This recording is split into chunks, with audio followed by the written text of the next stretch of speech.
If you had asked me 5 years ago who would end up sitting in a courtroom trying to destroy me, I never would have said my husband. I would have said something like a disgruntled competitor or an angry client or maybe the IRS if my accountant messed up badly enough. But not Daniel.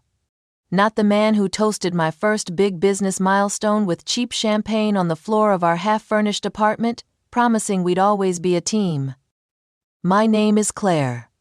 I'm 33 now. I own a small but successful physical therapy clinic just outside of Atlanta, and my ex-husband once bragged that he was going to leave me with nothing.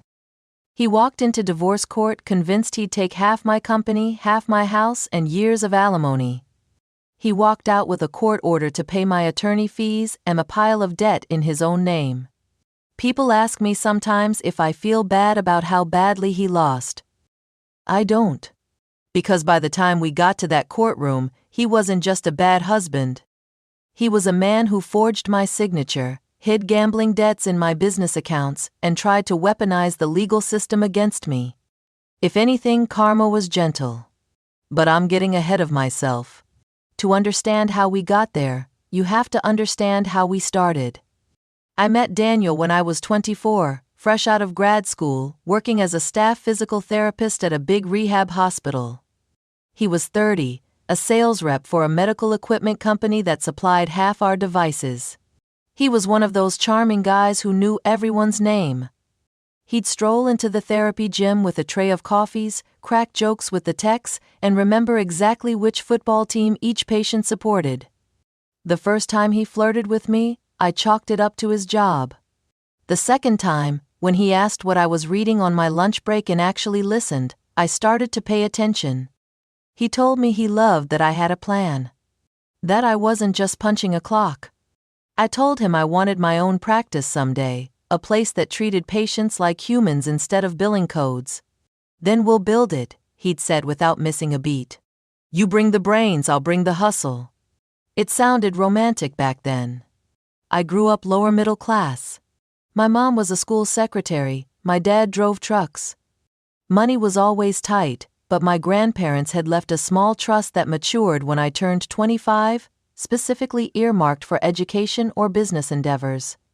The plan was simple: pay off what was left of my student loans, save aggressively, and maybe, someday in my 30s, open a tiny clinic. Daniel made everything feel faster. He talked about business like most people talk about vacations. Every idea was bigger than the last. You're already bringing in so much revenue for the hospital, he said one night, as we ate takeout on my living room floor. You could be doing that for yourself. Why are you letting them skim the cream off the top? He made me believe that waiting was cowardice. Within a year of dating, we got married in a small ceremony at a lakeside park. My grandparents' trust kicked in 6 months later, right on my 25th birthday, $80,000. When I showed Daniel the statement, his eyes actually glowed. This is it, he said. Seed money. You and me, babe. Our own place. In hindsight, I should have paid more attention to the you and me part and less to the R. Before we touched a cent of that money, my grandparents' lawyer insisted on one thing: a prenuptial agreement. We signed it at his office, 2 weeks before the wedding. The prenup said that any inheritance or trust funds of mine would remain my separate property, even if I used them to start a business. If we divorced, the clinic and its assets would be mine alone, unless Daniel could prove he'd invested significant separate funds or sweat equity. At the time, it didn't feel romantic. It felt cold. I almost didn't sign. Daniel, though, played it cool. Your grandparents just want to protect you, he'd said, squeezing my hand as we passed the pages back and forth for signatures. It's fine. I know you're the one with the brains and the money anyway. He laughed like it was a joke. I laughed too. I didn't realize then that this stack of precisely worded pages would someday be the shield that saved my entire future. The first 2 years of our marriage were a blur of 12-hour days, cheap furniture, and big dreams. I left the hospital and opened a tiny clinic in a worn-down strip mall. It was me, one therapy assistant and a part-time receptionist. My grandparents' trust covered the build-out, the initial equipment, and a few months of operating expenses. Daniel helped in ways that made sense for him. He introduced me to reps he knew for discounted equipment. He did a basic logo in PowerPoint. He talked big about marketing, about expanding, about franchising someday. But in terms of actual day-to-day work, he kept his sales job. He liked the steady commission checks and the travel. "I'm better out there selling, babe," he'd say, kissing my forehead. "You don't want me messing up your charts." I didn't argue. I was too busy learning how to be a business owner and a clinician at the same time. The clinic grew. By year 3, we'd expanded into the suite next door. I hired another therapist. We were in the black. We weren't rich, but we were stable. I figured we were a team. But little cracks had started to show. Daniel always had a reason why he couldn't help with the boring parts of life: laundry, budgeting, taxes. "You're so organized," he'd say. "You're just better at this stuff." Translation: I don't want to think about it. He also had a relationship with money that made me uncomfortable. He liked nice things. Nice watches, nice dinners, impulsive weekend getaways. "We work hard, we deserve it," he'd say, and sometimes I believed him. But the balances on our joint credit cards crept up. I'd try to have calm conversations about it, but he'd get defensive. "I grew up with nothing," he'd snap. "I don't want to live like that forever. Why should we bust our asses and then act broke?" "It's not acting," I'd say. "We are kind of broke if we're spending more than we make." He'd sulk for a few days, then come home with flowers and apologies. "I just want us to enjoy life," he'd say. "I hate seeing you so stressed." The cycle repeated. I told myself this was just marriage, compromise, different money styles. Then came the first real red flag. I got a call from a bank I didn't recognize, asking to verify recent charges on a credit card I didn't know existed. "Ma'am, this is the fraud department for Horizon Bank," the woman on the phone said. "We have a card ending in 3812 in your name. We just want to confirm that you made a $5,000 purchase at an online betting service." My heart dropped. "No," I said. "I don't have a card with your bank. And I definitely don't gamble." There was a pause. Then, carefully, "The application lists your home address and date of birth. And your husband as an authorized user." Long story short, someone had applied for a credit card in my name, using all my real information, and then used it almost exclusively for online sports betting. Someone who lived in my house and knew my social security number. When I confronted Daniel, he went sheet white, then bright red. "Okay, yes, I opened it," he admitted. "But I was going to pay it off. I didn't think it would be a big deal. I've had this system, it's just a way of making extra money." "A way of losing money," I snapped, shoving the statement in his face. "You've maxed out 3 cards. Do you realize what this does to my credit? To the business loans I might need?" "I'll fix it," he swore. "I'll consolidate it. You won't have to worry." We fought for hours. He cried. He swore he didn't have a gambling problem. He was just trying to build us a nest egg. In the end, I agreed not to press fraud charges as long as he closed the account, gave me access to all his financial statements, and agreed to see a counselor. He did all of that. For about 6 months. Then he got busy. I should have left then. But I didn't. Because despite everything, he could still be that guy who brought me soup when I was sick, who hyped my clinic to everyone he met, who posted proud husband photos on social media with captions like, "Married to a boss." And because divorce felt like failure. My parents had split when I was a teenager, and I'd sworn I would be smarter. It took another betrayal to snap me out of it. The cheating, in comparison, almost felt cliché. He met her at a conference, another sales rep. I found out when she accidentally sent a flirty text to my number instead of his. "Last night was amazing. D can't stop thinking about you in that hotel shower," the message read. I stared at it for a long time, my stomach cold. Then I forwarded it to him with a single question mark. He called 30 seconds later. "That's not what you think," he started. I think you slept with someone, I said, voice shaking. In a hotel. On a work trip. Silence. Okay, he said softly.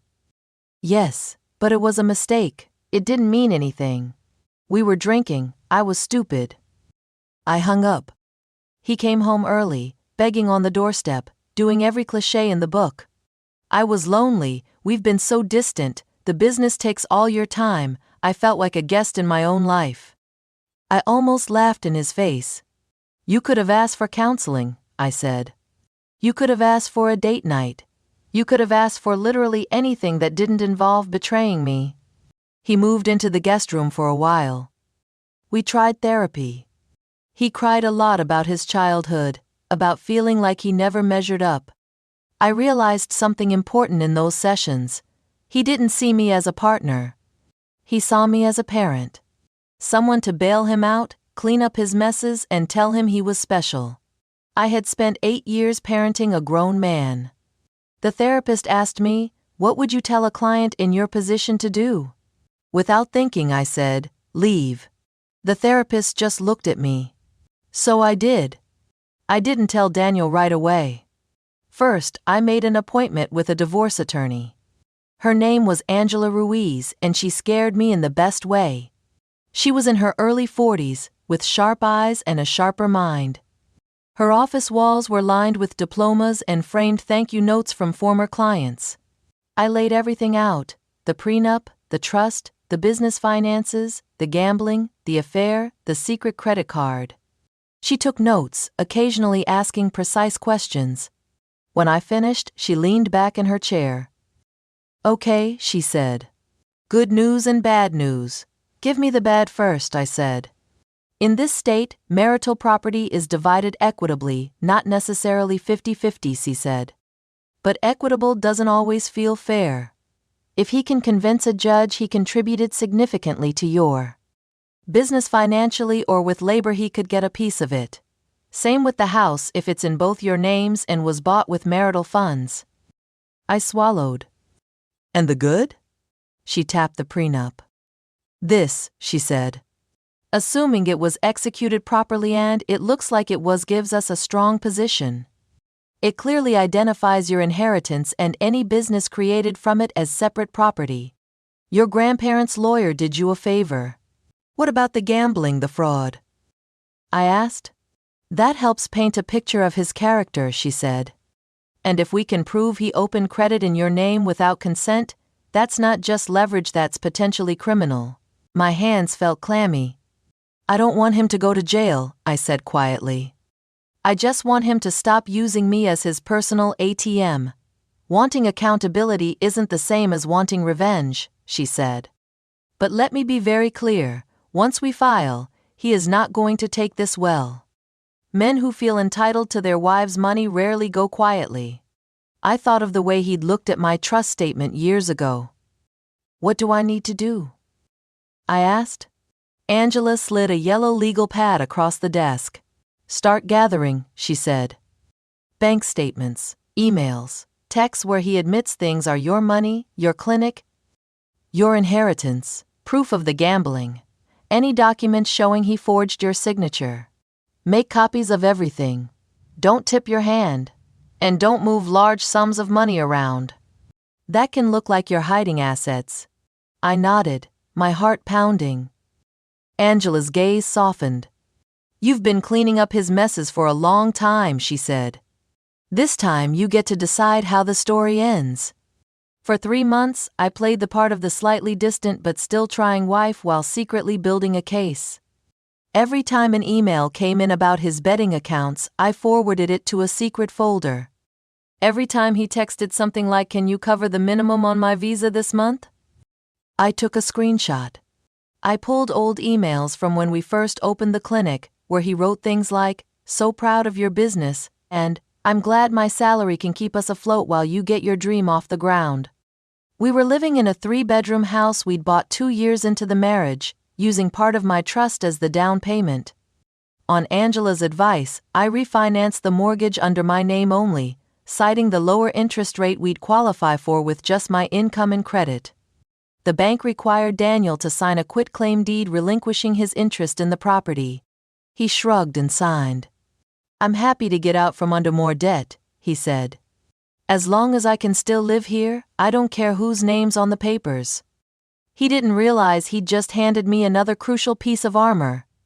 I hired a forensic accountant whom Angela recommended, a quiet man named Ethan. Unfortunate coincidence with my brother's name, but I got over it. He combed through our joint accounts, the clinic accounts, and anything with Daniel's name on it. What he found made me physically ill. Daniel had been siphoning small amounts from the clinic over time, reimbursements for vague expenses, transfers to a personal account he hadn't told me about. Individually they looked like noise. Together they added up to nearly $30,000 over 2 years. Most of it had gone to gambling sites, high-end electronics, and a luxury watch dealer. "That watch I bought you last Christmas," he'd said, handing me a velvet box. "Consider it a return on your investment." Turned out, my investment had literally paid for it. Could this be considered embezzlement? I asked Angela, my voice thin. "It could," she said. "At minimum, it's a breach of fiduciary duty.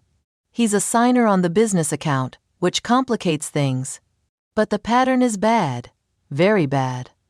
Judges hate when someone treats a marital or business asset like their personal piggy bank, especially when it's used for gambling."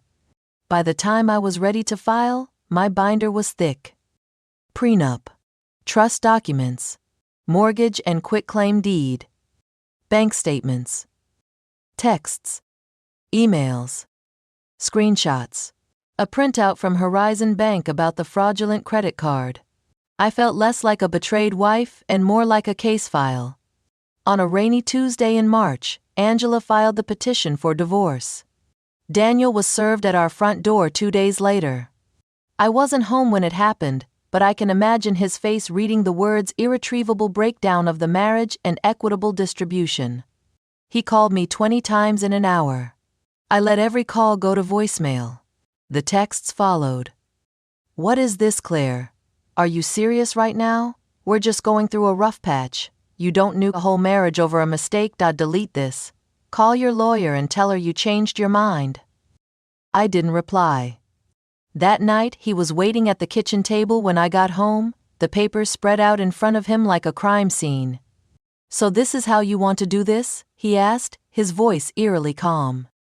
"This is the only way left," I said, dropping my bag onto a chair. He picked up a page and shook it. "You think you're going to walk away with everything?" he scoffed. "The house, the business, your precious inheritance? After everything I've put into this marriage, I think I'm going to walk away with what's legally mine," I said. He laughed, a short, ugly sound. "Baby, you are in for a surprise in court," he said. "I've talked to a lawyer too. They said I'm entitled to half the marital assets, including your clinic. I put in years of support while you got that off the ground. I made connections. I did sales. I can prove it." "You helped, sure," I said. "But you didn't build it." He stood, leaning over the table. "You really think some judge is going to let you keep all the money while I start from scratch?" he asked. "Not gonna happen. I'm taking half your business, half the house if the prenup even holds a pond alimony. You'll be begging to settle once you see what my attorney files." For a moment, fear prickled down my spine. He sounded so sure. Then I thought about the quitclaim deed. The embezzlement. The fraudulent card. The prenup with his signature at the bottom. "We'll see," I said quietly. If you've never been through a contested divorce, it's hard to explain how slow and awful it is. There are financial disclosures where both parties have to list every asset, every debt, every bank account. There are temporary orders for who pays what bills and who stays in the house. There's discovery, where each side can demand documents and answers to questions. Daniel turned the whole thing into a performance. In his financial affidavit, he claimed to have no significant debt, downplaying his gambling losses and listing only the joint cards he knew I already had statements for. He also claimed that the clinic was co-owned, that he had contributed his sales skills and contacts, and that his full-time support in the early years entitled him to at least 50% of its value. He even wrote that I had cut him off from the business once it became profitable, implying that I was trying to cheat him. Angela and I sat in her office reading his affidavit.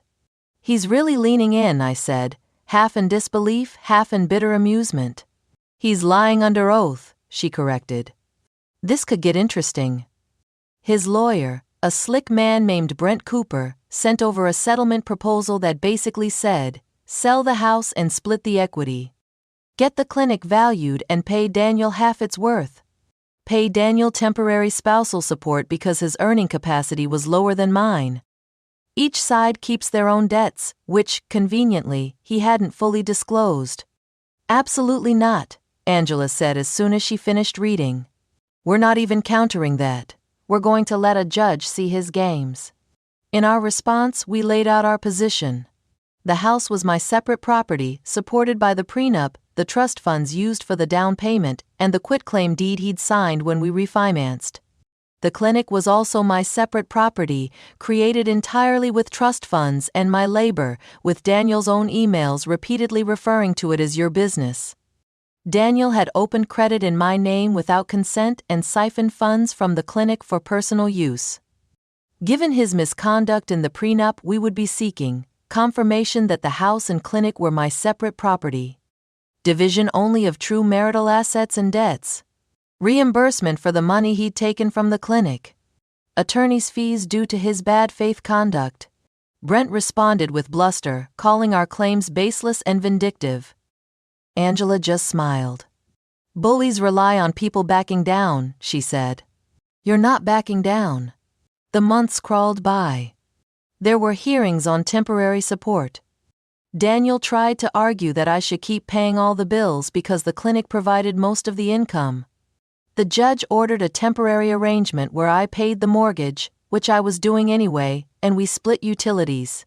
No support for him. He did not take that well. The text messages turned nastier. "You're not going to win," he wrote one night. "Brent says judges hate when women try to keep men from what they're owed. You better start getting comfortable with the idea of writing me a big check." I showed the text to Angela. "Let him talk," she said. "Every threat he sends makes him look worse."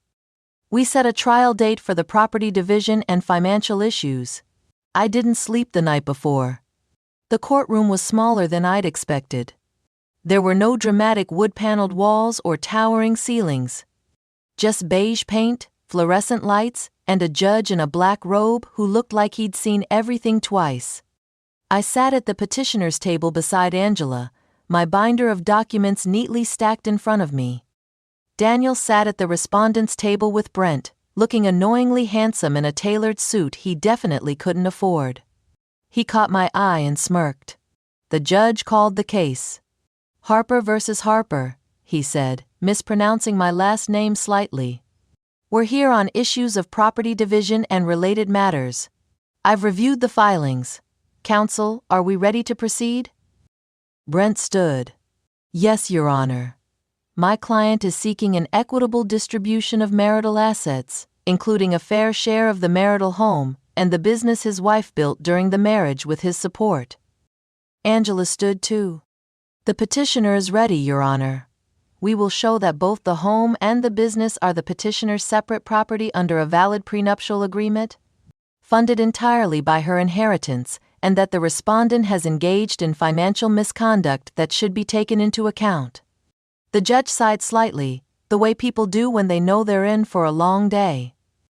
"Very well," he said. "Let's begin with opening statements." Brett went first.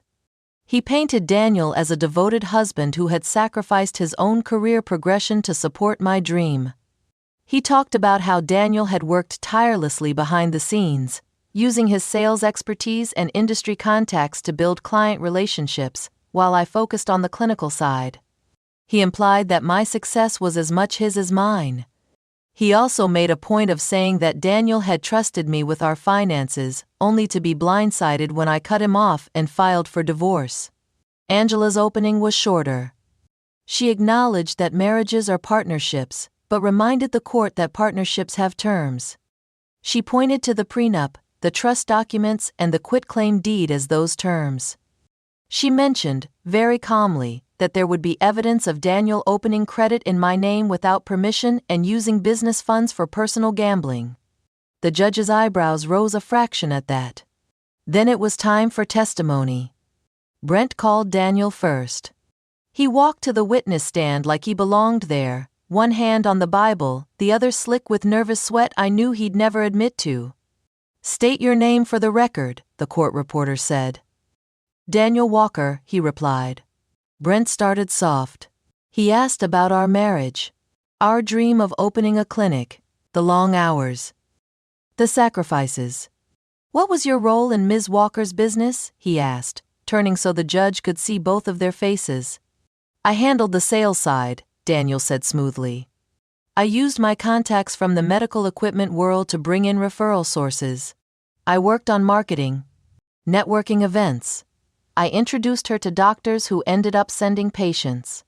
Without that, there wouldn't be a clinic." "Did you ever receive a salary from the business?" Brent asked. "No," Daniel said, a hint of wounded pride in his voice. "Claire always said we couldn't afford to put me on payroll.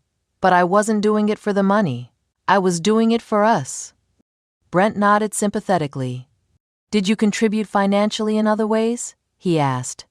"I paid our living expenses with my job early on," Daniel said. "Rent, groceries, bills. That freed her up to put everything back into the clinic.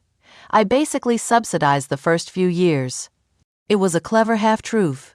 He had paid some bills, but not nearly as many as he implied.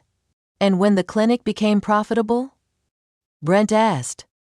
Daniel's jaw tightened. "She shut me out," he said. "Changed the passwords, stopped talking to me about money. Next thing I know, I'm being served with divorce papers and told I'm not entitled to anything I helped build." Brent let the words hang in the air. "Thank you, Daniel," he said solemnly. "No further questions at this time, Your Honor." The judge turned to Angela. "Ms. Ruiz, your witness." Angela stood, gathering a few papers. "Mr. Walker," she began pleasantly, "you testified that you handled the sales side of the clinic. Is that correct?" "Yes," Daniel said, puffing up slightly. "Can you name 3 specific referral contracts you personally negotiated on behalf of the clinic?" she asked. He blinked. "We didn't have like contracts," he said. "It was more relationship-based." "I see," Angela said. "So no written agreements you can point to that list you as a contact person?" "Well, no," he admitted. She held up a stack of printed emails. "These are the clinic's referral agreements with local physicians and rehab centers," she said. "Every single one lists my client, Claire Harper, as the contact. You're not mentioned once. Can you explain that?" Daniel shifted. "She liked to handle the paperwork," he said. "I did the talking." Angela smiled thinly. "You also testified that you subsidized the early years by paying living expenses," she continued. "Do you recall telling my client in this email," she held up another sheet, "that you were so glad Claire's inheritance could float us while the business got going, because your commission checks alone wouldn't cover it?" Brent objected briefly on relevance. The judge overruled. Daniel glanced at the email, his face flushing. "I was just venting," he said. "It was stressful." "Of course," Angela said. "Stressful enough that you opened a credit card in my client's name without her knowledge?" The air in the room changed. Brent shot to his feet. "Objection assumes facts not in evidence," he said. Angela held up a document. "Your Honor, this is the application for a Horizon Bank credit card listing Ms. Harper as the primary applicant and Mr. Walker as an authorized user. The signature purporting to be Ms. Harper's does not match her actual signature. We also have call logs from Horizon's fraud department and subsequent statements showing almost exclusive use by Mr. Walker for online gambling." The judge motioned her forward. She handed the documents to the bailiff, who brought them up. Daniel swallowed hard. "Mr. Walker," Angela said smoothly, "did you apply for that card?" He licked his lips. Claire and I talked about consolidating debt, he stammered. She must have forgotten. So your testimony is that Ms. Harper asked you to forge her name on a credit application? Angela asked. Brent objected again. The judge gave Daniel a long look over the rims of his glasses. Answer the question, Mr. Walker, he said. Daniel shifted in his seat. No, he muttered. She didn't ask me. So you did this on your own, Angela said. Using her information without her explicit permission. He said nothing. The silence was its own answer. Angela let it sit for a beat before moving on. You also had access to the clinic's business account, correct? She asked. Yes, Daniel said tightly. As a signer, not an owner, she clarified. I helped run things, he said. Claire was always saying we were a team. Is it part of being a team to transfer clinic funds to your personal account and then to online betting sites? Angela asked, sliding another stack of papers toward the clerk. These are bank statements showing multiple transfers from the clinic's account to Mr. Walker's personal account, followed by payments to gambling websites, she told the judge. The forensic accountant's report totals these at $28,413 over 2 years. Daniel's mouth opened and closed like a fish. I always intended to pay that back, he blurted. It was a loan. We just hadn't formalized it yet. Did you ever tell my client you were borrowing from her business? Angela asked. He hesitated. No, he admitted. Angela nodded, as if that was what she'd expected. Let's talk about the house, she said. You're asking this court for a share of the equity, correct? Yes, he said quickly. It's the marital home. I've lived there for years. I helped maintain it. Do you recall signing this quitclaim deed 18 months ago? She asked, holding up another document. The one transferring any interest you had in the property to Ms. Harper so she could refinance using her separate funds? He squinted. I signed whatever the bank sent, he said. I didn't really read it. Nonetheless, you signed it, Angela said. And you understood at the time that the down payment came from her inheritance, correct? Her grandparents helped, he said, shrugging. But we've both been paying the mortgage. With whose income? Angela asked. He hesitated. She makes more, he said finally.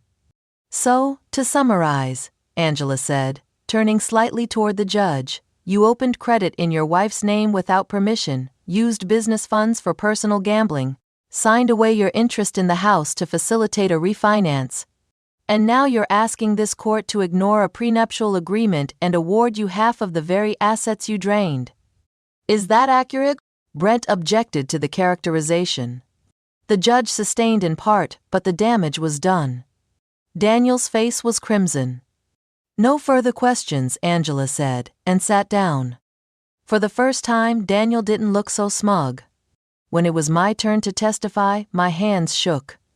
Angela asked me about the clinic, how I'd started it with my grandparents' trust, how many hours I'd worked, the risks I'd taken. She walked me through the prenup, the trust documents, the house purchase.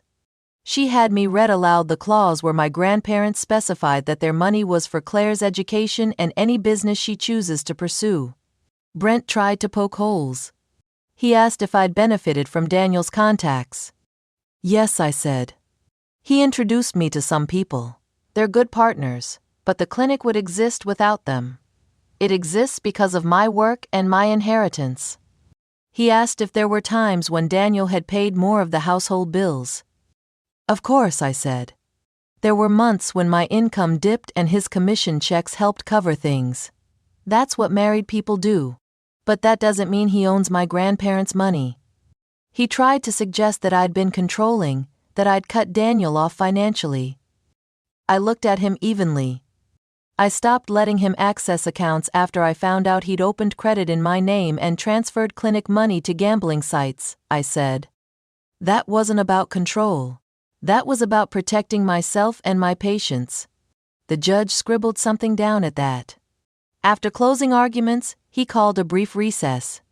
I sat in the hallway outside the courtroom, my back against the cool wall, trying not to throw up.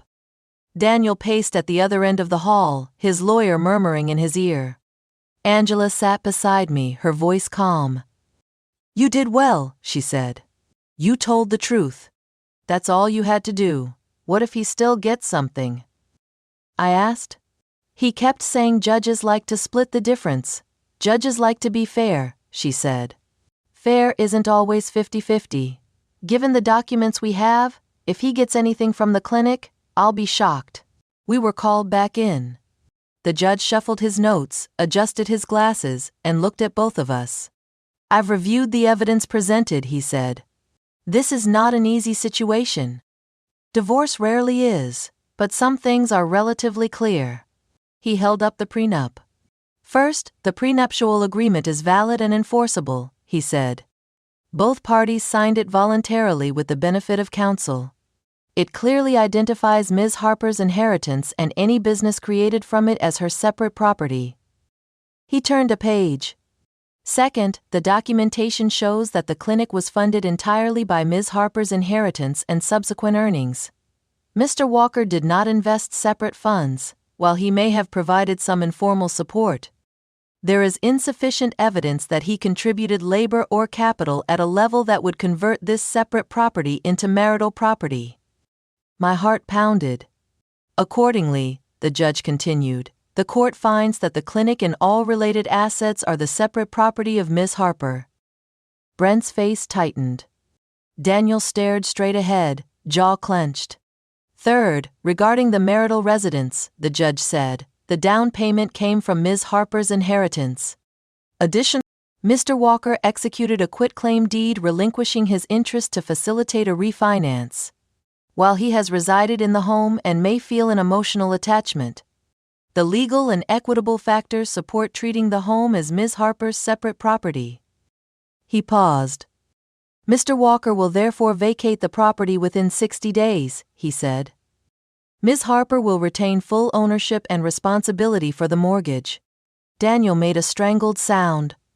"Fourth," the judge went on, "the court is deeply troubled by Mr. Walker's financial conduct, opening credit in Ms. Harper's name without her consent and using business funds for personal gambling are serious breaches of trust." He glanced at Daniel. "Had Ms. Harper chosen to pursue criminal charges, this might be a different type of proceeding," he said. "As it stands, this behavior will be considered in the distribution of remaining marital assets and debts." He flipped to another page.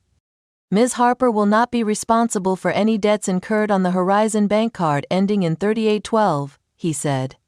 Those are assigned solely to Mr. Walker. Additionally, Mr. Walker is ordered to reimburse the clinic $28,413, representing the funds he withdrew for gambling, payable over time as set forth in the attached schedule." Finally, he addressed the elephant in the room.